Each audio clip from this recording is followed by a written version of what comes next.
What's up, everybody? Welcome back to the channel. And something that's been plaguing our society for a long time is all these race hustling people that are out there.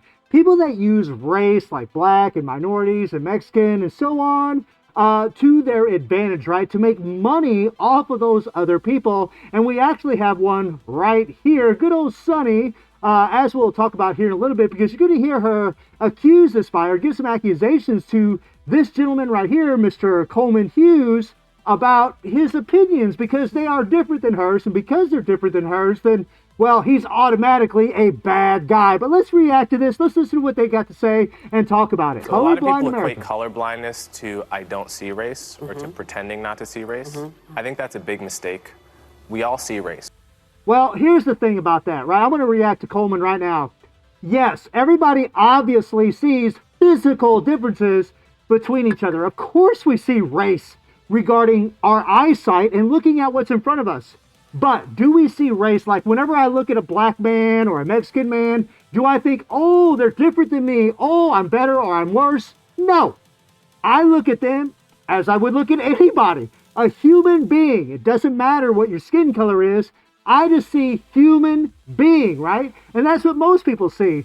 But unfortunately, you got people that tend to think that all everybody sees is race, which is just sad to me. My argument is not for that. My argument is that we should try our very best to treat people without regard to race, both in our personal lives and our public policy. Of course. And the reason I... Now, do you hear that? He's going to explain why that is, but do you hear that? That sounds like a reasonable thing to me. Oh my God, don't treat people based on their race? What? Is that unheard of? It sounds like a good thing to me, but let's go. It has become very popular to, in the name of anti-racism, teach a kind of philosophy to our children and in general that says your race is everything, right? And I think that is the wrong way to fight racism, and that's why I wrote this book at this time. I'm sorry, baby. Yeah. Can I just point out that... Now, I want to know right now, these ladies are going to argue this. What is wrong with saying that I don't want to focus on race, but I want to focus on social economics? That's what he's going to lead into, right? You just want to look at people that are poor versus looking at races. And at the same time, a lot of races would be affected differently because there's different poverty levels for different races. But either way, if you're just looking at poverty levels for people just out there, then you're just helping people in general, people that are in these crappy situations. You would think that would be what you want. But let's listen to Whoopi here. When I went to school, there's a reason for that. Getting any information about anyone's race was not taught in history. There was no black history. Whoa. What did she just say? Did she just say that race wasn't taught in school? What the hell is she talking about? Huh? What is she talking about? How many of you out there didn't learn about racial inequalities and slavery and all this crap when you were young? Of course we learned it. Right? They've been teaching about this stuff forever. Hell, most of our schools are very liberal-minded, and they're always willing to teach this stuff, and that's fine. There's nothing wrong with that. But this woman claims that they don't teach about race anymore. They don't teach about, things like slavery anymore. Come on. None of those things were taught. And here in America, 100 years ago when I was a young woman, that's how people saw you. I love how she refers to 100 years ago as if that matters in present day. There has been such a pointing of very specific racial things, like women couldn't get into colleges. If you were a black person, there were a lot of colleges wouldn't accept you. Something right here, guys, that I always notice about these people like this is they always want to talk about the inequalities of the past. All right, I'm going to say this right now, guys. All those things matter. History matters. It's good to know what we did wrong and what we did right from the past so we can learn from it. Okay? All the things she's talking about, we have learned from for the most part. If you look at 2024, things are not the same, are they? Right? Everything that she's talking about doesn't even exist anymore. Women can vote. Women can go in the military. Women can do anything that a man can. Right? It's just crazy. But we have to know when we're going forward and when we're going backwards. And we're going backwards when we're doing woke kindergarten in San Francisco, with you didn't hear about this story? No, but wait. Well, before he explains this, guys, we definitely are regressing. We're definitely going backwards because I mean, all this racial tension that we have now is really due to the media, right? It's due to the media always focusing on when a minority gets shot by a white person, and they always, propagate it, show it all over the news, and then everybody starts believing all this crap. But if you look at statistics, you'll find that it isn't the case. You'll just find that all these things, of course, bad things happen. Of course, some racial things will happen. They always will, because you're always going to have a piece of crap out there that believes this crap. But most people don't. These women tend to think that pretty much everybody does, especially if you're a conservative. The default right now in a lot of areas of policy is to use Black and Hispanic identity as a proxy for disadvantage. And my argument is that you actually get a better picture of who needs help by looking at socioeconomics and income. When you do look at the socioeconomics, you see the huge disparity between white households and Black households. You see the huge disparity between white households and Hispanic households.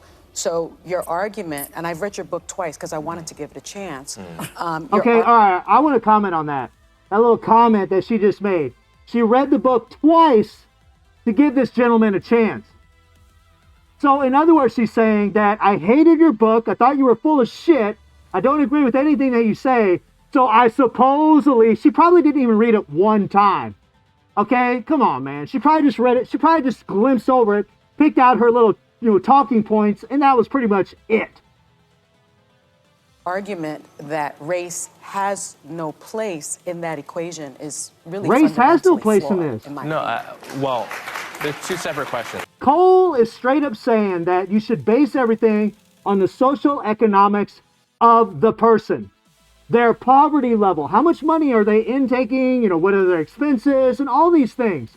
That is what you actually should be looking at race. Because if you look at race and you're trying to apply policies to help people, well, then you're going to be segregating people like what they did in the past. I thought we were trying to get away from segregation, but this person seems to advocate for it. One is whether each racial group is socioeconomically the same. That I agree with you. They're not. Yeah, they're not, and the stats show that. Of course, I agree with that fully. The question is how do you address that in the way that actually targets poverty the best? Great. And what Martin Luther King wrote in his book Why We Can't Wait is he called it, we need a Bill of Rights for the disadvantaged. And he said, yes, we should address racial inequality. Yes, we should address the legacy of slavery. But the way to do that is on the basis of class. And that will disproportionately target Blacks and Hispanics because they're disproportionately poor. But it will be doing so in a way that also helps the white poor, in a way that it's kind of like, guys, whenever we got a good president and our economy is booming and you see more people have jobs, yeah, one people might get helped more than another, but everybody's getting help all at once because there's all these jobs available. This is kind of the same thing, right? Kind of, right? They're looking at all the poverty levels of all the people, no matter what their race is, and saying, hey, this guy, this girl, these people, they need some help. We need to find a way to help these people out. And really the best way is to give them a job instead of some damn handout. But I digress. That's a whole nother issue. This is poverty as the thing to be addressed. That part is true, but as you are a student of Dr. King, I'm not only a student of Dr. King, I know his daughter, Bernice. Right? Oh, she knows. I'm sure going to she get does. to my question. Go ahead, go right ahead. I think the premise is fundamentally flawed. You claim it's that flawed, colorblindness was the because goal it isn't of about the civil race. rights movement, based upon Dr. King's "I Have a Dream" speech. Content of character versus the. All right, I want to touch on this too. So now she's talking about Martin Luther King. All right, listen. Martin Luther King is an icon. He's a great person. He was a great person. He did so much for the movement, right? He did. He was awesome. But here's the thing, guys. We are in a different time now. We're in a completely different time. These issues that Martin Luther King was fighting for, they're pretty much subsided. They're pretty much gone. Do some of them still exist? Probably. Probably somewhere where maybe I don't know or I don't see. But I know in my daily life with, minorities and what so have you, I definitely don't see what the hell this woman's even talking about. Color of skin. Bernice, Dr. King's daughter, points out that 4 years after giving that speech, actually, Dr. King also said this: a society that has done something special against the Negro for hundreds of years must now do something special for Negroes. He also said in 1968, it was about less than a week before he was assassinated, this country never stops to realize that they owe a people kept in slavery for 244 years. So rather than class... All right. Oh, let me touch on that. How in the hell do we... How do the people of today pay for what people did 200 years ago? How is that fair? How is that right? How do you equate all this? How do you balance it all out? How do you figure out who gets money, who doesn't? How do you figure out who gets reparations? Because that's exactly what she's talking about. This rich woman is all about, just giving away money, giving away things, right? This is the kind of person that would have a screaming daughter, give her exactly what she wants so she stops screaming. That's exactly the kind of person this is. He did write about that earlier on. Right before his death, he made the argument for racial equality and racial reparations. And so your argument for color blindness, I think, is something that the right has co-opted. And so many in the Black community, if I'm being honest with you, because I want to be, believe that you are being used as a pawn by the right and that you're a charlatan. So he's based, right? He's based in his attitude, but he is co-opted by the right. I'm not on the damn right. I'm not on the left. I'm not on the right. I'm just an independent. And I know she's full of shit. This is ridiculous. Co-opted by the right? Come on, man. Listen to what this guy says. So how do you... He's never voted for a Republican. You've said that you're a conservative. No. No, you did. You actually said that. Oh, yeah. She just made an accusation saying that he claimed he was conservative. Actually, there was another channel, Megyn Kelly, that looked that up and found out that he did not say that. It was actually someone else. So this woman is taking things and just making them into what she wants. She's putting words into this gentleman's mouth. It's a podcast that you did 2 weeks ago.